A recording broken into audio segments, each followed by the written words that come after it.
Good morning, everybody. Can we just all take a seat? Thank you.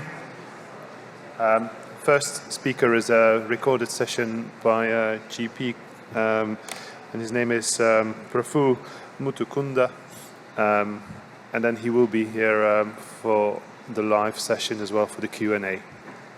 Could we please have the first session and slides? Thank you.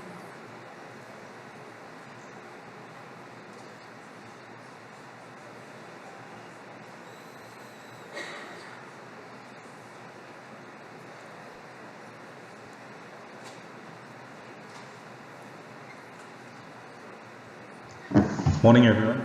My name is Dr. Prafu Mutukunda. I'm a GP at Briarwood Medical Centre in Preston. Firstly, I would like to thank Mr. Gulash for giving me this opportunity to talk about a primary care perspective for patients presenting with acute back pain and other spine-related problems. Just a little bit about myself. I've been a GP for 14 years now. I was working in hospital medicine for 7 years prior to that. I've also worked in out of hours, doing late evenings and night shifts for almost 7 years.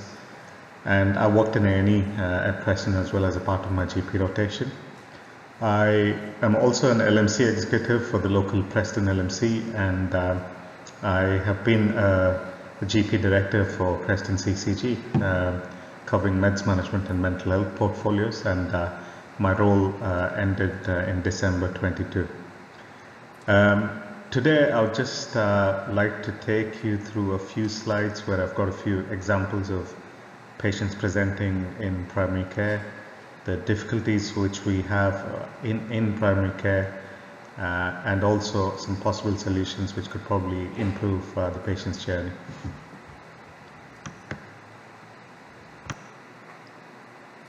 We've got a list size of close to 7,000 at Briarwood Medical Centre where I work. I personally see multiple patients presenting with back pain pretty much on a daily basis. Typically it's lower back pain, or most of the times it could be neck pain too. We do almost about 700 consultations per week amongst the clinicians, which includes GPs, nurse practitioners, and also clinical pharmacists. I did a search over 1 week just to get an idea about how many patients actually present with back problems, just to get a rough idea. And we looked at 5 days in one working week, and we had seen about 35 patients presenting with just purely back pain symptoms. It could probably be more than that because we could only search for the problems with the Chord added on as back pain. But once it's been free texted and there's no Chord, it was difficult to search for these patients. So I'm assuming it's more than 35 patients that we'd probably seen that working week, which is close to about 5% of our list size in just those 5 days. As mentioned earlier, I'd just like to go through a couple of examples of patients presenting to GP surgeries. This is a patient who I'd seen recently. It's a 65-year-old male patient presenting with acute back pain radiating down his left leg. The pain was there for 3 days prior to him being seen by me. He'd already been taking over-the-counter cocodamol and ibuprofen. There was no other red flag symptoms, or neither were there any signs on examination, apart from a positive straight leg raise test on the left side. We had a discussion about a diagnosis of sciatica. I mentioned to him about the possible prognosis, which could be anything from 2 weeks to anything between 6 and 8 weeks. On a short-term basis, we also increased his analgesia at the first consultation. He then went on to have 4 further consultations over the next 4 weeks for the same problem, and he'd spoken to other clinicians as well during these consultations. His medications were titrated during these consultations. He was also started on amitriptyline. And at the third consultation, he was referred to the musculoskeletal clinic, which is the local pathway here in Preston. Unfortunately, he then got a letter a couple of weeks after that stating his appointment time was almost like 6 to 8 weeks away from the time we sent the letter. Because of this, the long waits and him not improving with his back pain, he was signed off work, and he was off work for almost a few months because of his back problem. This is another example. Again, I'd seen an elderly patient with acute back pain with no history of trauma. He had some bony tenderness on examination in the lumbar region. I requested for an urgent x-ray, but even an urgent x-ray had a waiting time of anything between 1 and 2 weeks locally. And in this meantime, whilst waiting for an x-ray, the pain had worsened, so which made the patient go to A&E department at Preston. And because of certain signs, they did an MRI scan, which showed a wedge fracture secondary to metastasis from a prostate cancer.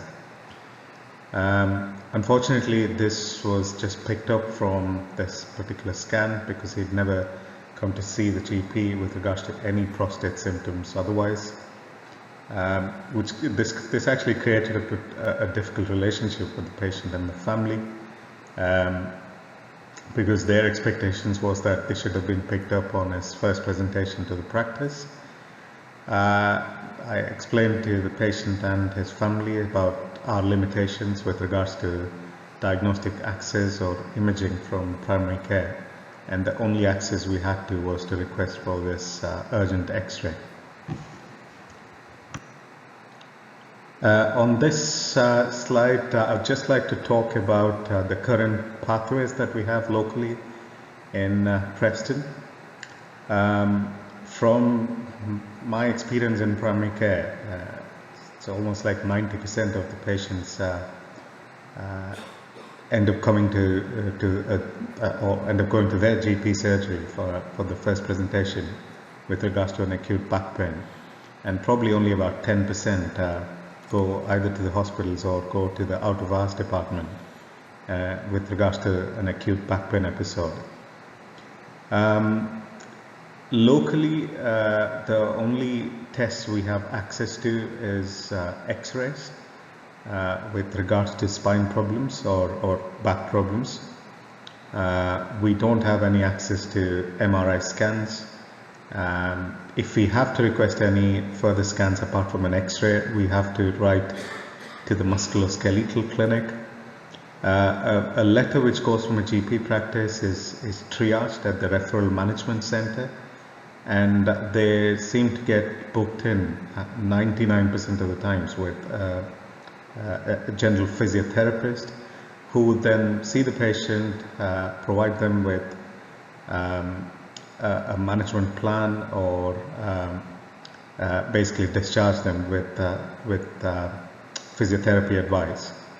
They're then told to come back to the GP surgery if there is no improvement in their symptoms. We then have to write another letter, which then goes back through to then get triaged again, and they then get seen in the musculoskeletal clinic, which is more a sort of an advanced clinic run by advanced spinal physiotherapists, and along with orthopedic colleagues as well. And this particular clinic has access to requesting diagnostics, including MRI scans. They're then basically, either depending on the MRI scans, either discharged back to the GP surgery or referred onwards to the spinal surgeons. We also have community and hospital pain clinics, but unfortunately with the long waiting times, which is close to almost 2-3 months, it's not a practical solution with regards to referring these patients with acute back pain. I'll just talk a little bit about a rapid access spinal clinic service in the next slide. which was a service which we used to have, but it got pulled.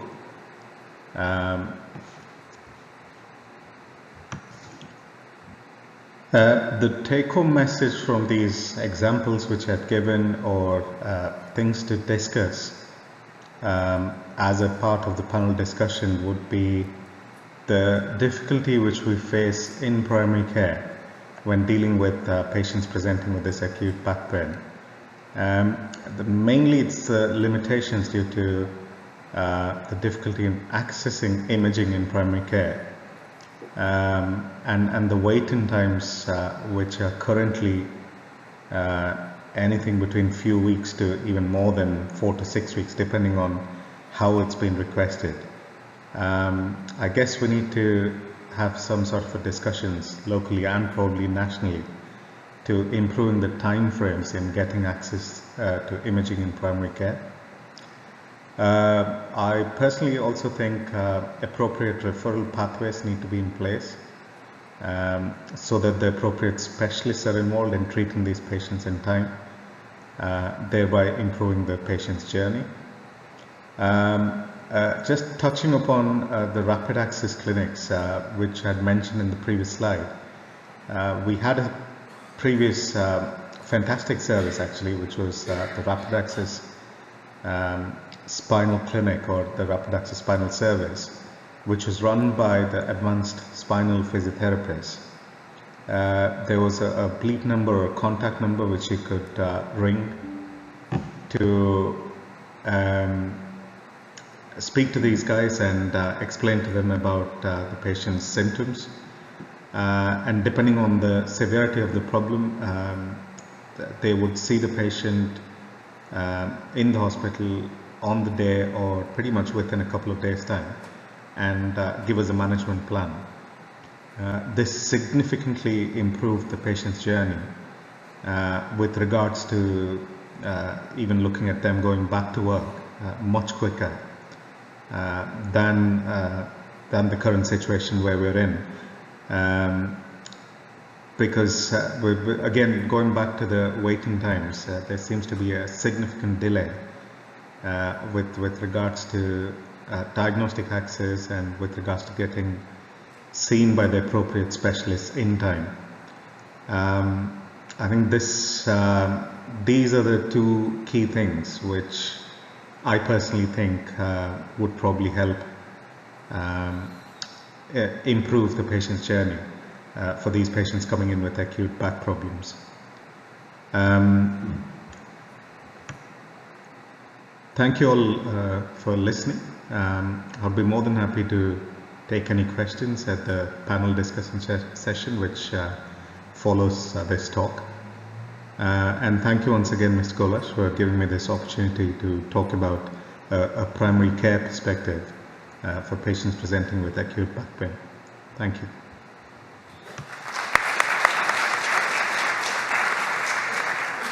Thank you. And just highlighting the difficulties in primary care and accessing. Next speaker is Michelle Angus. Probably doesn't need much introduction. However, Michelle is a consultant physio working for the complex spinal team in the emergency village of Tertiary Spinal Referral Centre at Salford Royal NHS Foundation Trust. Thank you, Michelle. Thanks, Johan.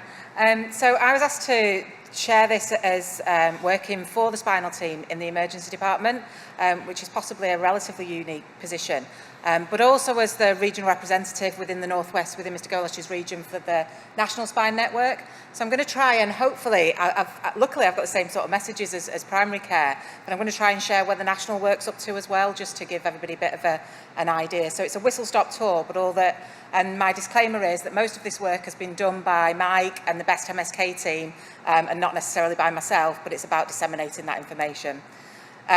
So it's all about getting the patient to see the right professional at the right time to get them moving quicker. If we get it right acutely, that we may at some point in our lives stop this pandemic of chronic low back pain. It probably won't happen in my lifetime, but at some point we need to stop this pandemic that isn't solvable.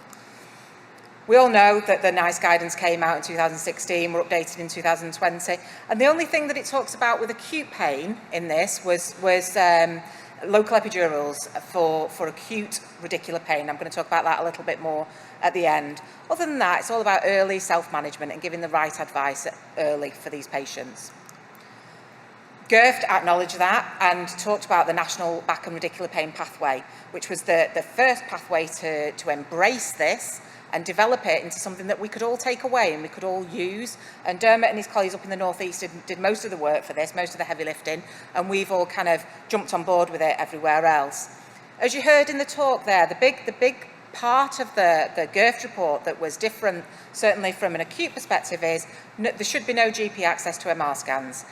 Now, that's not about the imaging per se, it's about the messages that then get translated back to the patient often. And they've done quite a lot of work on giving information as to why MR scans are not appropriate in primary care, but I feel that that's created some tension elsewhere. It's up to the commissioners to make sure things are happening correctly, and I think quite rightly, we need to we're all here because we all want to make sure within our area these patients are seeing the right person. So the pathway, the National Back and Radicular Pain Pathway, came out in 2014 and was quite clear on what's an emergency and what needs priority imaging. At that point, they said spinal cord neurology, so they didn't classify that as anything particular, but something that's causing neurology secondary to spinal cord issue, chord syndrome, acute, and major motor radiculopathy or infection. Those were the things that were emergencies within the original pathway. Cancer, possible immunosuppression, that type of thing.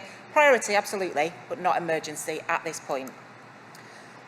Then, for those of you who were aware, Best MSK came out, which was a national drive from NHS England to try and get things working correctly between primary, community, secondary and tertiary care, so that the right patients got to the tertiary services at the right time, and to promote self-care for those who could be managed within self-care and enable people to create, live the best possible life they can based on a biopsychosocial model rather than a biomedical model.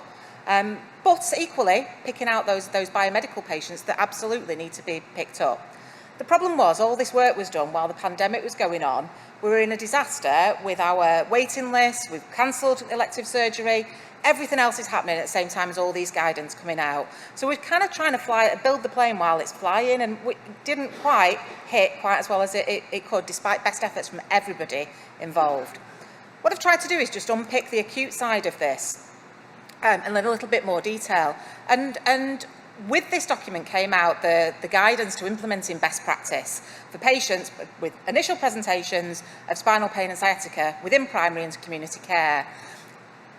There's documents to try and support practitioners to recognise the urgent and emergency conditions. And that immediate support, as we heard then, the immediate specialist advice may be the MSK practitioners. And what a shame that service has been decommissioned, because absolutely that's what the guidance is telling us that we need. GPs need access to have a conversation with the right person if they've got somebody who they need to discuss. Absolutely, red flags are the best tools. We all talk about red flags. And there should be fast-track pathways locally. Now, this document, it changed again the boundaries of what needs these pathways. Talked about chord syndrome, fragility fractures, vertebral fragility fractures. This was a generic MSK document, so there's giant cell arteritis in there, obviously not particularly spinal. Myelopathy, metastatic cord compression, and infection.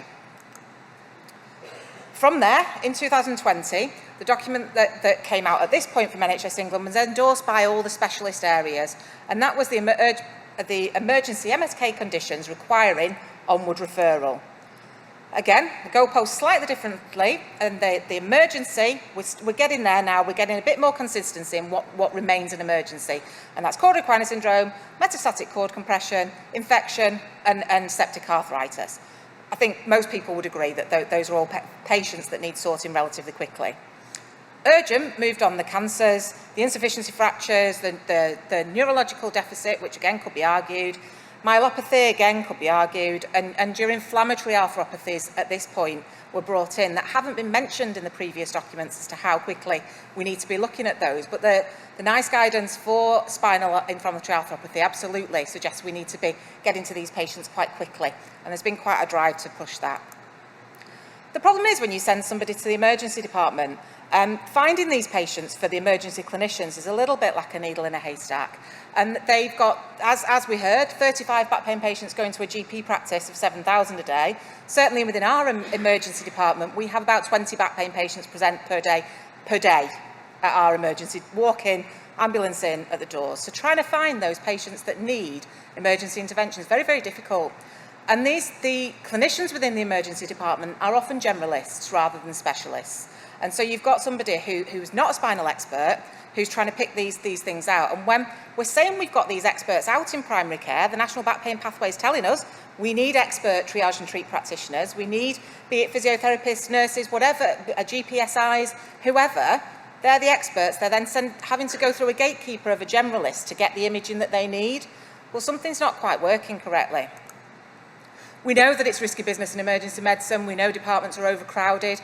We know that at the minute, patients can be waiting 12 hours even to be seen. So if you've got somebody with acute quadrilateral compression that's going into retention, you'd hope there's a triage system to help. But a triage nurse may be a band 5 nurse who's been doing it a week.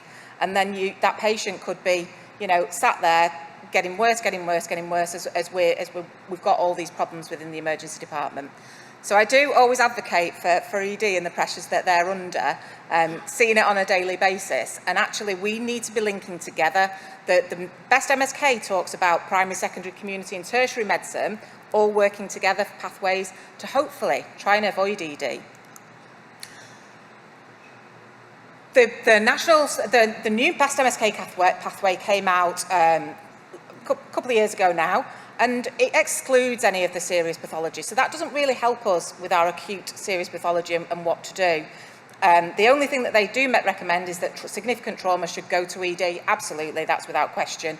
And everywhere's got their regional trauma pathways to deal with trauma. So that's slightly outside the scope. In 2022, we're going on with our published pathways. NHS England talked about emergency conditions recommendations. And that stuck to the previous work that was done back in 2020 with the same group of conditions that need urgent intervention and urgent imaging. Then those of you, most people I hope know that in February the National Chord Syndrome was launched. Mike's done loads and loads of work on this with a really detailed focus group trying to include everybody. I've only got the draft version, I've not got a final. I don't know if it's been final.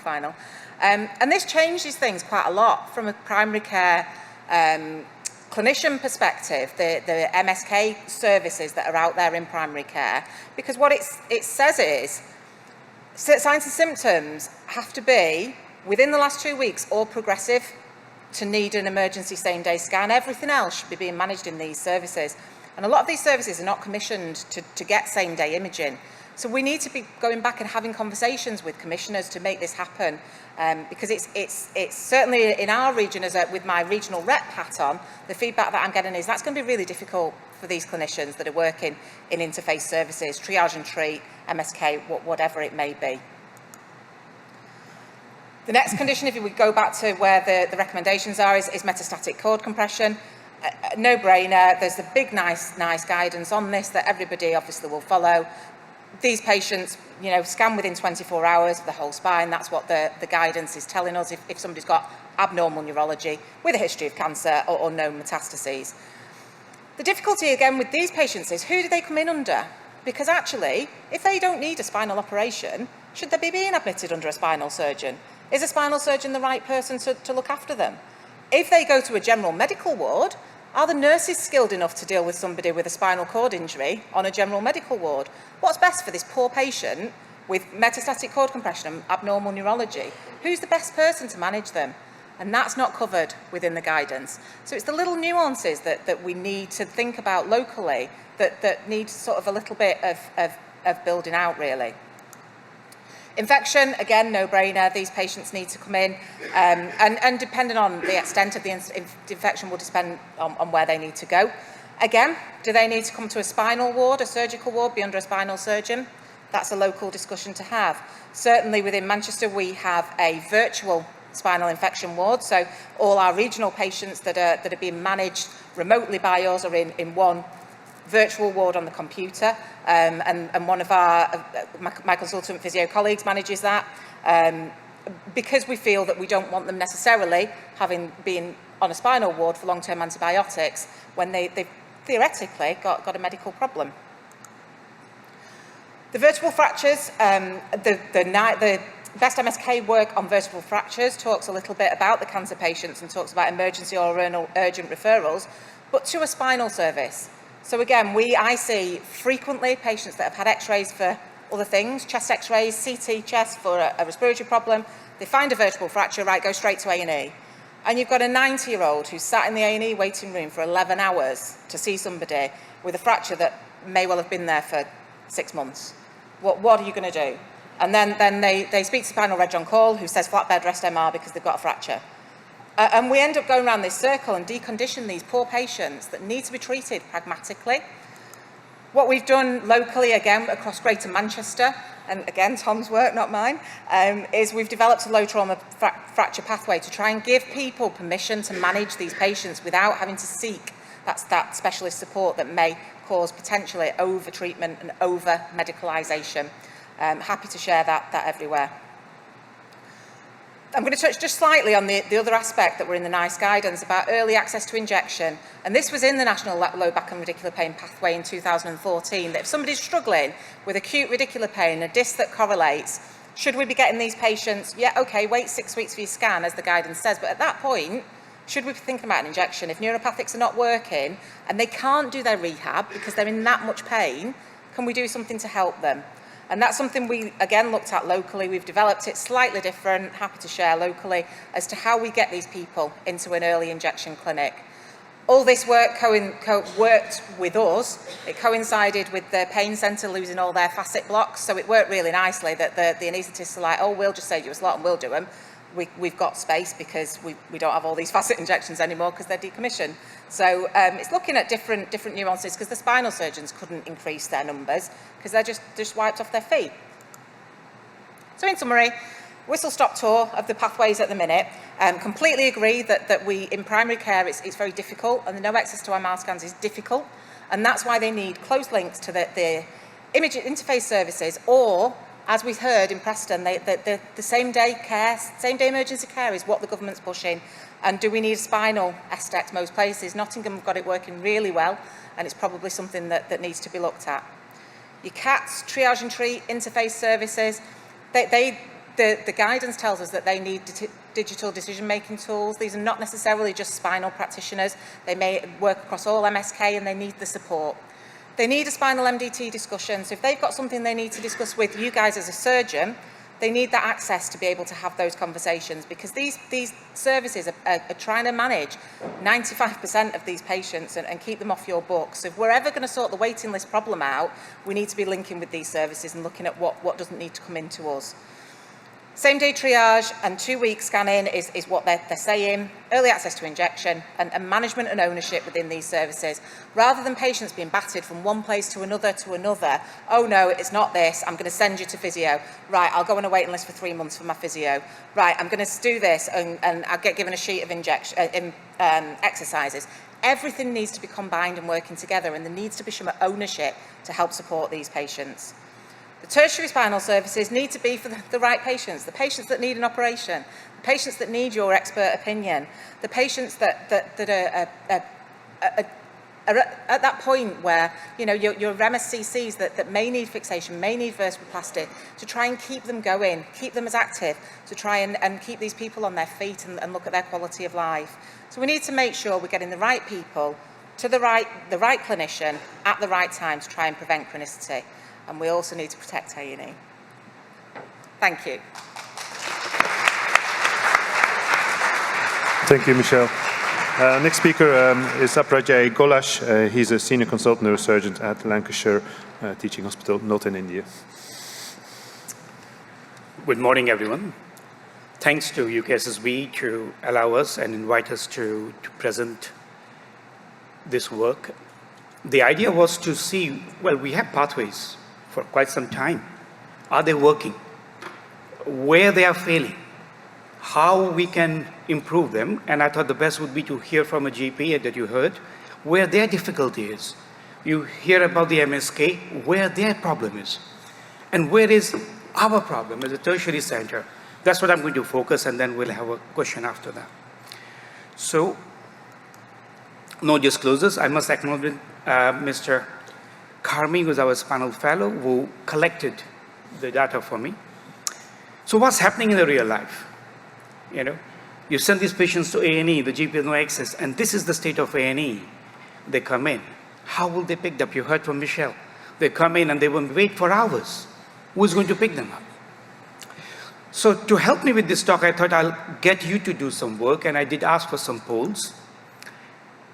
Maybe if you're not answered on the poll, you can just raise your hands. Do you think your on-call in the spinal center has become busier, say has increased significantly over the last 2 years? Please just raise your hand for option 3. I can clearly see yes. The answer is yes.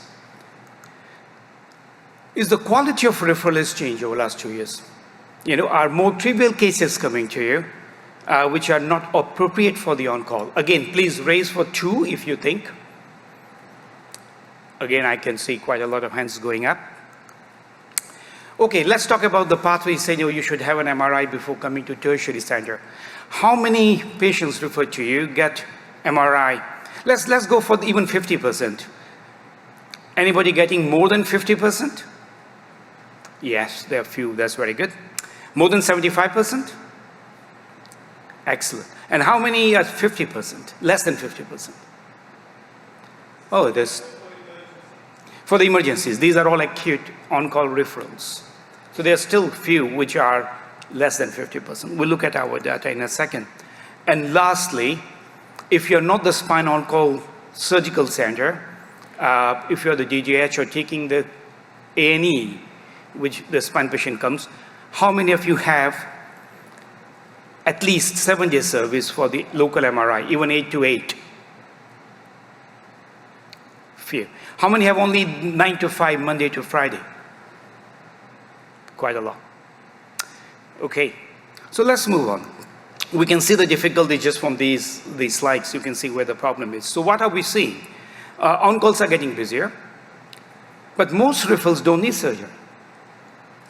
Many referrals are not appropriate for the on-call service that can be dealt in other ways, so that you can get to the person who needs your help in a more timely way rather than wasting your time, you know. So we have a snapshot, and I just want to show you our data with you. With just 1 month, August 22, we had 364 new acute referrals. Suspected cardiac 113 in a month. MSCC is actually better sorted out, I must say. The pathway for MSCC is working a wee bit better, but 24. And only a third of them, 120, had the scans or appropriate investigations. Only 19 of the 99 radiology report made any comment about the stability of the fracture they were seeing. So even a little wedge fracture, osteoporotic fracture, no comments about this, an old fracture, new fracture, just a fracture, and that report causes trouble. So of this, let's look into a bit more detail. You know, how many were transferred on the same day with the plan for surgery? Only 11. Came in straight to, they were going to theater, you know. Admitted for assessment, 38. And you will see 195 did not need any further action at all, you know. So a lot of patients don't need, and about 20 minutes is take now to see the referral on the on-call database, look at the scans, put some input, then talk to your consultant, then finalize the input, because each referral gets checked by the on-call consultant. So not, you get first referral as a registrar, you give your opinion, and then you double check, and then you go back again. And they get another message at the other end to say, yeah, seen by consultant, agreed, but they still need to go and see, so it's their time at the other end. Timing of MRI. Of these suspected cardiac vena, 113 referrals, only 37 had the scan done before being referred to us. When we said, yes, you can do the scan, because can we have a scan done? Yes. Why? Our radiologist is saying we won't do it till approved by the spinal surgeon. I don't know why. Anyhow, so most of them got, but you can see here, 9 patients never had any scan done. I don't know what happened to them, even though they were referred to us as suspected cardiac vena. I'm sure they never had Chord, but this is the state of the affair. You may not even know about them. This is what happened to those who came as a Chord. Quite a few of them had at least one, or if you combine the two, then it will be 82%. We have implemented the policy of the bladder scan mainly for the nighttime, and I will talk to you about this a bit later. But 27 had bladder scans because we needed to make a pathway who to transfer at nighttime for the scan. And those who had less than 200 ml, none of them had Chord on their MRI scan. So you get patients like this, typical history, all the things, all the red flags, and you do an MR and it will be negative. Caution here would be if the real neurology, like ascending numbness, weakness, we must not forget neurological conditions, acute smylitis, Guenberry, other things. So the protocol for us is we get a complete T2 screening right from top to bottom, and then a full MRI for the lumbar spine. But it's important not to miss real neurology. But referral like these, patient just come with a chest problem, not complaining of any spinal problem. You do a chest CT, radiology report says compression fractures, and you get to the referral. Patient has no symptoms with these. Why? Why would you refer? It will take 20 minutes of the referral time going through the scan and everything. But you get the real ones, like this case, needs to come over. Whether it's a hematoma infection, don't know, we'll find out, but there is some problem. Or a real problem like what we are worried about. We want to get to these as soon as possible. Because we know these are progressive problems. They are not just static problems. And this has been said time and time again. We have all agreed there's nothing to be gained by waiting. So these are where you want to suspect and get them when the graph is going up, when it is incomplete. No point getting them at complete. The red flag becomes a white flag, as Nick Todd says. By the time you have surrendered, the patient has already had the problem. But even then, you need to act. So stay in the red. But the trouble is, this is good in guidelines, but on practice, what is red flag? Does it work? When you get a patient, and the subtleties come in the language, the definition, the understanding. So what you're talking about is urinary retention incontinence, or you're talking about urinary disturbance? You're talking about the fecal incontinence, or you're talking about loss of rectal fullness and sensation. How you see, and the literature depends upon what we say. We are talking about subtle anesthesia, or you're feeling a little bit numb and altered on one side, both sides. So it all depends upon how you interpret these things. And if you go to the literature, you will see that there is quite a variability in terms of the odds ratio or likelihood ratio of these so-called red flags. And after a lot of presentation and discussion, this is from Michelle herself. Role of PR, just to look at the anal tone, is more or less has been taken away, that it's plus and minus. It's not mandatory that you do a PR examination to assess anal tone. But anal squeeze is important, and perineal sensation is important, and I'll come to that in a second. But if you look at the numbers in this study from Michelle, 4 years, only 996 patients with suspected Chord in that period. 4 years, 996. And we had, in 1 month, 120 odd.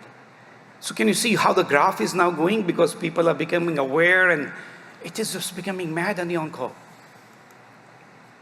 So again, we talked about the anal turn. In this paper, there was more emphasis about the anal squeeze.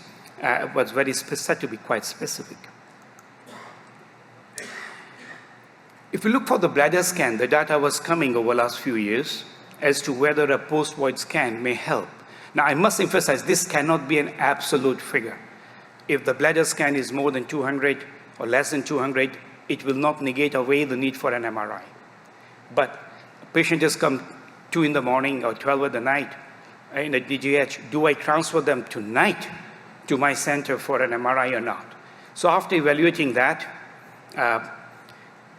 we said, okay, we will implement in our pathway, and I'll talk about this in a second. But the problem came with this. Nick Todd was, many people will know, he's a huge medical legal practice for the Chord. And he published to say, well, he found quite a lot of people with less than 200 still had Chord. So he obviously was worrying. But thankfully, he came back with more details, and now he's saying, okay, if you have got not just the bladder residual, but if you take in account with other things, then it works.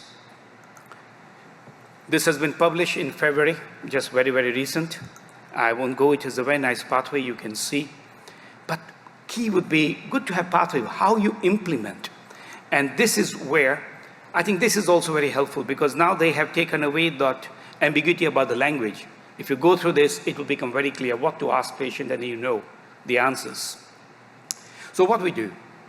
Well, we implement the national guidelines at the local or the regional level, because you all have different services. We had an excellent service in Preston, as you heard, was taken, but now my colleague Manoj Khatri is leading an ICS way, and we are going to re-implement a pathway where advanced practitioners would be in A&E by the side of them. So patients don't need to go to A&E, don't get there, and they get daily, and it seems to be very successful, go to the other trusts. We are working on local 24-hour MRI delivery. It's difficult, very difficult. So in the interim period, what we have done it for the last 4 or 5 years. We worked with the radiology ICS board, and all agreed that this is what we will do. Night out of hour, which is classified as 8 p.m. to 8 a.m. If there is a suspicion, we'll do the bladder scan. If it is less than 200, and other things are not so really pressing, we'll wait for the first scan. When it's a first scan like 8 a.m., patient starved, report must be there, or scan is on the PACS by 9 a.m. So that patient needs surgery, patient comes straight, go to theater. So no delay can be done. And that has been agreed and is working. If it is more than, if it is more than 200, then you discuss with the on-call team, and we will transfer it in the middle of the night if need be, and operate in the middle of the night. Because one question radiologists asked me, okay, if I show it the Cordaquina at 2 a.m., would you take patient to 8 a.m. or now? I said, no, if you show me at 2 a.m., I'll take it to 2:30, half an hour to transfer, not at 9 in the morning. So obviously, I need to be prepared to get out of the bed to operate on them, and this is only why you can push for it. And I think you will do service to your patient if you do that. So where we go? Well, we need to certainly do a lot of training and education about these pathways. Maybe we can put some guidance on the on-call system. We are talking about this, so it's on electronic referral now. If we have a pathway, okay, it's osteoporotic fracture, new, old, painful, and then, okay, it doesn't allow you to complete the referral. It takes you to an outpatient referral pathway if it is not required. So maybe we can guide the pathway on our on-call system. So I'm working with the electronic system that we have to see whether we can put some guidance. But trouble is this medical legal business, you know, all this safety business comes in a way, and we need to be very careful what we put in. But if you work together with the primary, secondary, tertiary care, that's what we are doing. So in our board, we have got one barrister, one patient representative, we have got a couple of GPs, we have got surgeons, MSK. So we have found a big working party with looking into this, and I think we'll find the answer. We can have a remotely operated MRI, so I'm working with Siemens, they've got some plan. So okay, the limiting factor is the radiographer, not the machine. Machine is on 24/7. So can you have an SCA who is trained for patient safety, put the patient on the scanner, and you do it remotely, like you report your scans remotely? Why can't you do it? So they have got a system, and I'm very keen for this. I think this will solve a lot of problem of getting scans locally. Even you could have a rota system for radiographer going to the local place rather than patient coming to you. I don't know why, you know, but they may say, well, you don't go to other hospital to operate. Same way we know our scanner. I can understand that. So till then, I think we need to work on what we have, unless somebody comes with a crystal ball, we put in front of patient, tells, this is the urgent one, he can go home. Thank you.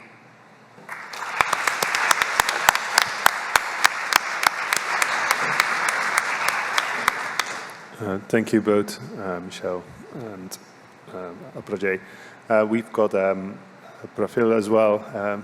Good morning. Can you hear me? Morning, hi. I can hear you, but I'm not sure if you can hear me okay, or you can see me. Yes, we can hear you as well. Are there any Perfect. questions? Thank you. Any questions at the moment? can I maybe just start off with, so Michelle, there's a plethora of kind of guidelines out there now. How do you start implementing kind of one of them, and which one would you choose? And because there's probably a lot of variation across the land about how we kind of implement these things. So what would you do? I think it depends on where you're working and the impact that it's having on your patients. There's a big drive, as Mr. Golash said, to support these pathways, and it's looking at what's the problem for your patients. So patient voice is really, really important, and if you can talk to your patients and see where there's an issue and what matters to them, that's a really strong thing to take to commissioners. And I always find that, so I get myself in meetings with a group of surgeons. If you bring a patient into those meetings, often it just diffuses the tension, and actually everybody starts to think, right, what do we all need to work together on, because the pathways are there, but it's about, yeah, absolutely, it's going to be hard locally to influence them and make them happen. And everywhere's going to be different. You've heard everywhere's slightly different. It's knowing that and knowing what works for you and your team and your service. Yeah. The other panelists have any comments on this? Yeah, I think the key is to get all the stakeholders involved, starting from the patient and looking from referral to discharge. I think that's so. If there is a willingness, it's not a fight between primary care and the secondary care and the tertiary care. Each have their own problems. So if we understand each other's perspective and put patient in front, you will find the solution. Cool. Thank you. We've got a question over there. Hi. We actually have a regional spinal pathway which dramatically needs updating. We were one of the first implementers of the regional back pain pathway. And I think some of the difficulties we've come across are, it's very set in stone, well, this is what's been commissioned. So I wondered if you had any top tips of how to change that culture a little bit, to say, actually, this is what's commissioned, but here's what the new guidance says. Any top tips? I don't have top tips for commissioners, but obviously when services come up for renew, it's sometimes going with the evidence and discussing what that service spec needs to look like moving forward. But getting the right people in the room and helping has been sort of our experience, in that the people who hold the purse strings, it's explaining to them that this is the impact that it can have. And I think sometimes the people making these commissioning decisions don't understand that this can leave a person disabled for the rest of their life if you don't get it right. And it's sometimes just making them understand that they see the chronic back pain that's around and about, and that's what they're familiar with, but they don't see how bad it can be if we do get it wrong. I think what we find is the patient story, getting patient involved, getting that human feel makes a difference. So if you bring a couple of patients or their story in your plan, that tells a lot more. Thank you. Prafu, do you have any comments? Yeah, can I just say something to this lady who's mentioned about the commissioning problem? Because I was part of the commissioning up till about 3 months back, sir, but obviously it was more to do with mental health and other issues, but I think the general principles of commissioning still stay the same. If there's an issue, because the guidelines change, the pathways change, it's never black and white. So, I mean, people do come in with lots of other different problems. So I think this lady needs to just approach her local ICB/ICS and put in a case with regards to the changes in the guidance or the pathways, and absolutely the commissioning thing can be changed. So it's not like a set in stone for the next 5 years that it cannot be changed. There's absolutely a process whereby they can kind of look at up-to-date guidance, and of course the ICB / the ICS could look at changing the guidance. Great, thank you. Question over there? Yeah, thank you. I'd just like to acknowledge the two stalwart individuals, and I'm really glad they're in our region, the Northwest. Thank you, great. And also, Michelle, congratulations on the Northwest lead. I just want to raise a couple of things. Firstly, the over-reliance on bladder scans. I think the Julie Woodfuel paper that we all know from January in The Lancet, I think, to me, that's killed bladder scans. Do not over-rely on them, So this understanding Chord acquiring the data that's come through, that to me is very clear. There are a lot of patients who you'll miss with bladder scans if you rely on it over beyond what it's meant to. So yeah, take it as context. Secondly, it seems to me all of these pathways that we have in fragmented centres within the region, it's a no-brainer. Link them all up, get them all. The question is though, how do we fund it? And we've mentioned about commissioning, but in our patch in Liverpool, we've got 2 A&Es. Do we have a spinal practitioner in both? Do we say, okay, we're going to treat it like a trauma service? And if we're going to put one in both, how are we going to pay for it? Well, we just heard from Referral about the services commissioning, and again, you have to find a local solution, but I'm pretty sure it can be found if we get together. So if you feel that for your area, one center would be better to take all these patients, maybe to start with during the day hours. So you may say, okay, anyone presenting during the day hours, not as, maybe then you have in one center and then next you build it up. So I think it will be a step-by-step process, like what we had for radiology. We don't have still 24/7 local radiology, but a huge step, 8 to 8, 7 days is made a huge difference to us. So I think step-by-step it will work.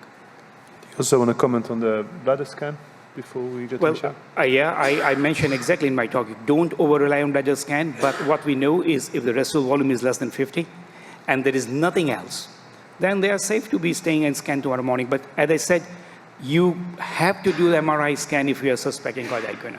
It is only helping you to, because there is a lot to bring patient 3 in the morning, so it does not safe either. It avoids ambulance to go to more serious patient.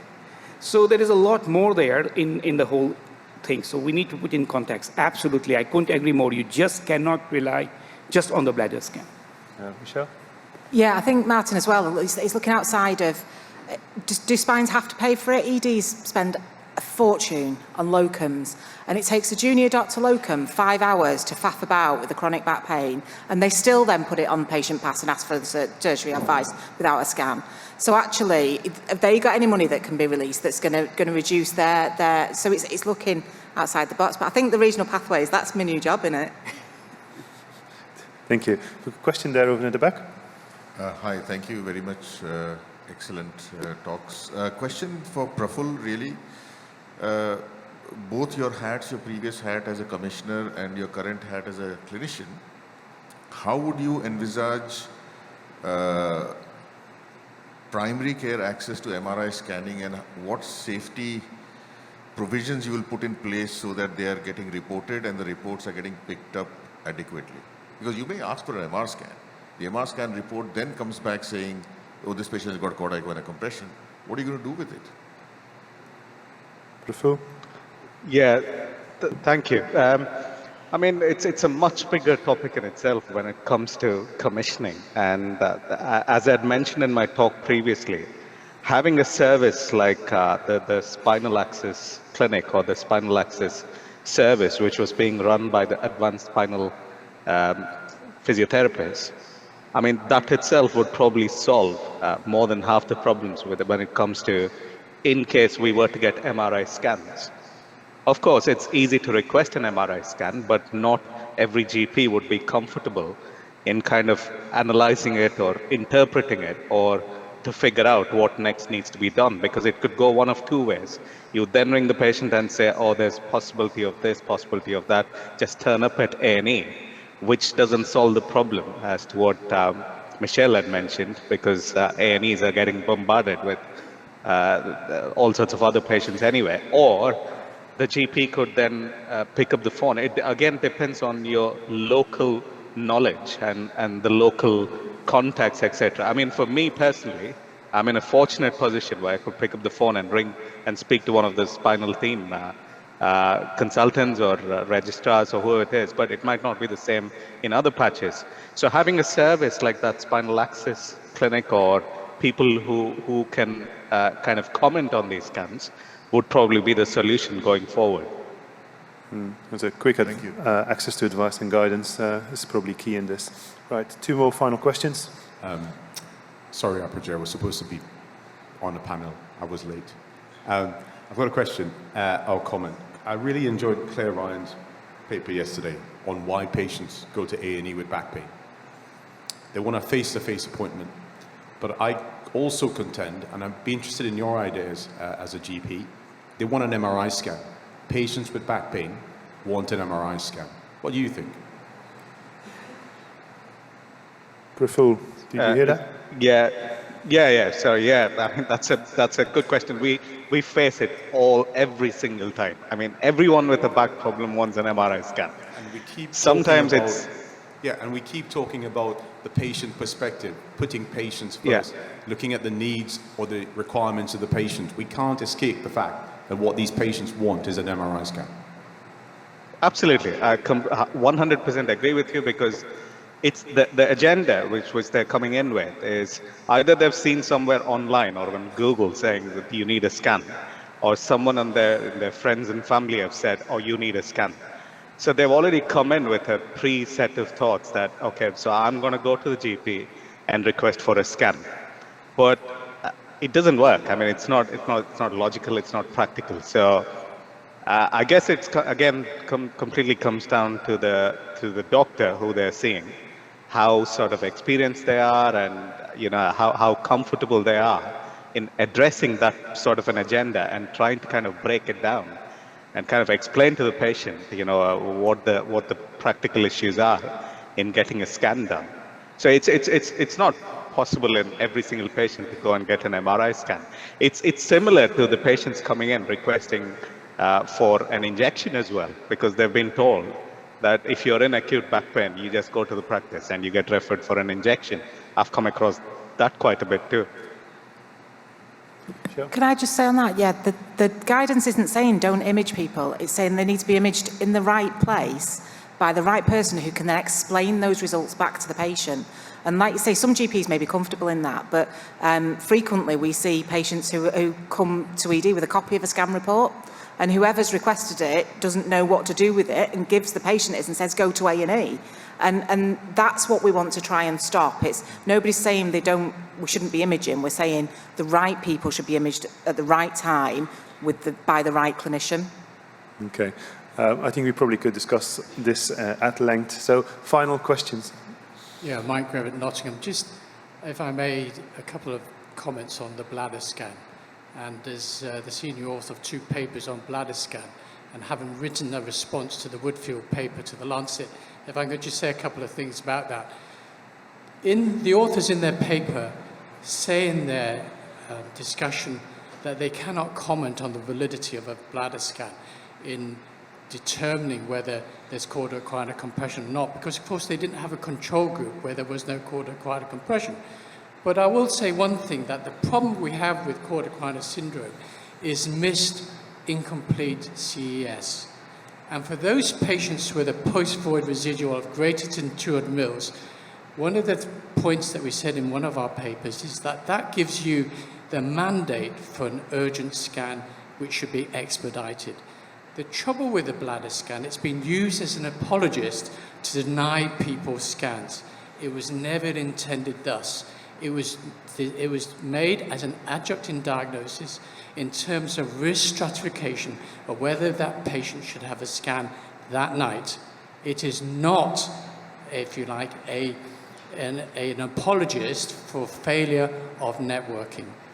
And the other thing about the Woodfuel data is that it was from many centres, and it is clear that the heterogeneity of the data and the different ways in which the scan was in circumstances applied means that you can't form very rigid conclusions about it.